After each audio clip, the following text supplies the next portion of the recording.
And as a result, we will become dirt poor. Sorry, the camera shut off. We will become dirt poor. Our rents will skyrocket. The housing costs will be very high, and our wages will be very low. And we will become a third world Western Europe, third world America, and the entire planet will be giant third world. Basically, that's what that system is. But if we chose not to have mass immigration, and we chose to have much reduced immigration, and we chose to build a wall, well then we would be a first world society, and we would be a well-off society. Our wages would go up, the house prices would be stable, and the rents would be affordable. And we would be first world, and we would have prosperity, and then we could use some of that prosperity to help places like Africa get schools, hospitals, and birth control that they need. That would be a much better system, instead of just allowing hundreds of millions of people from the third world to come here and turn us third world. It's much better to give them birth control, hospitals, and schools to help them advance. That would be a much better thing to do. And on a local level, I already talked about cultural level.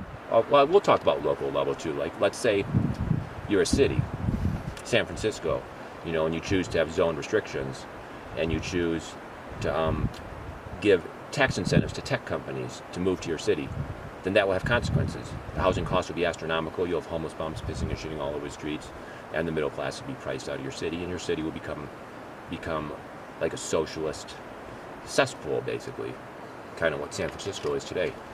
And then there's also choices at the individual family level. For example, I was just at the store earlier, and I got this candy bar for $1.50, and I got this energy drink for $1. That was a choice I made. Now, you personally might make a different choice. Maybe you choose to get a cup of coffee for $2.50 or $5. Perfectly okay. Maybe you choose to live in San Francisco. Maybe you choose to be a techie and a work martyr and a yuppie, and you work 70 hours a week. Maybe you choose to be stuck in a 2-hour traffic jam in San Jose to get to your tech job. Maybe you choose to walk down the streets, drinking your coffee, smelling the homeless bums pissing all over the streets of the Tenderloin on the way to your tech job in downtown San Francisco. Those are the choices that you make. And I made the choice to get this candy bar and to get this energy drink and to come hiking in the mountains. That was the choice I made. You know what I'm saying? The individual has choices too. Me and my husband, we chose to buy a house right here in Ogden, Utah. It's about 1 hour hike from here and 10-minute bike ride to get home. And we paid just over $150,000. The mortgage payment is $800. That's the choice we made. Some people choose to live in San Jose, San Francisco, and they pay $2 million for their house, and they choose to be in 2-hour traffic jams and work 70 hours a week. That's the choice they make. So as you can see, choices have consequences. So as an individual, the choices you make will really determine how your life is.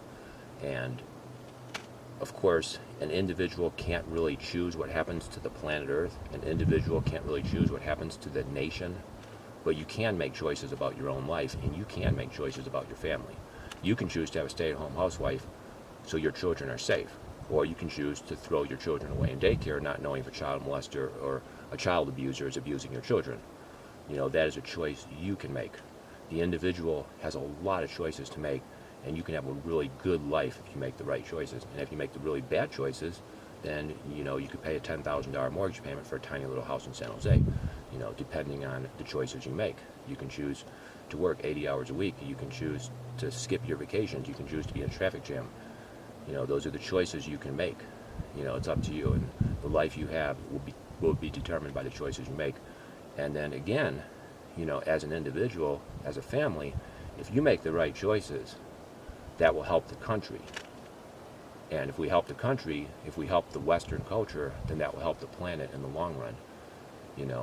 By not taking part in the globalist system, paying $2 million for a house in San Francisco, you're not basically helping them. You're not helping them do their system of turning America into a third world country. You can choose to bow down.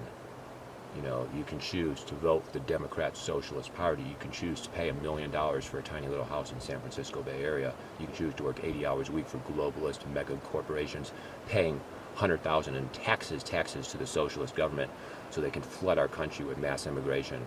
They can flood our country with massive amount of Islamic refugees. You can choose to do that. You can live in San Francisco and make that choice, or you can choose to pay way less taxes and choose to go hiking instead.